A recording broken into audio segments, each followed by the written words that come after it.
Hi guys, magandang gabi sa inyong lahat. Nandito naman po tayo sa ating mga items na ipipresent ngayong gabi na to. Pasensya na po at medyo busy lang talaga kami sa shop guys. Ito po ay papakita ko sa inyo ang iba't ibang handbag. Ito po ay pang girl. But sa tingin ko po pwede na rin siyang unisex na rin siya kasi meron rin siyang mga black color.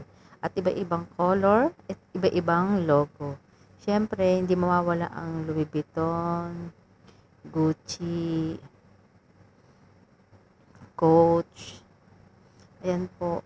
Marami po kayong guys pagpipilian sa mga aking mga items. Ayan. Napakaganda po at mag-comment lang po kayo kung sino po may gusto. Taga-Corfacan dyan. Bili na at ito po ay magandang gamitin pang araw-araw kung saan mo kayo magpunta. Ayan. Maganda po yung klase nito guys na yung texture ng bag. Ayan. At pwede ang maglagay dyan yung mga makeup, cellphone, brush, at kung ano pa. Ayan. Nasa sa inyo lang po yan guys kung ano po yung dapat yung ilagay. Basta comment lang po kayo kung sino may gusto. Dito lang kayo pumunta sa aking Adele or Clorosan channel. Ayan na guys. Tara na. Tingin-tingin na. At mag-ipon-ipon na ng ating mga gagamitin pang everyday. Ayan ang Bulgari. GHS6. Gucci.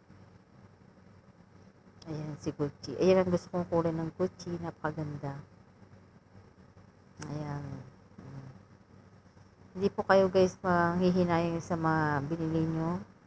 At meron na rin siyang box.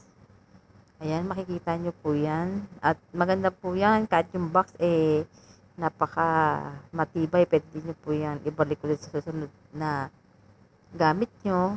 Ibalik nyo ulit sa kanyang box para hindi siya masira. Ayan, maraming salamat. Dito na lang po ang ating magandang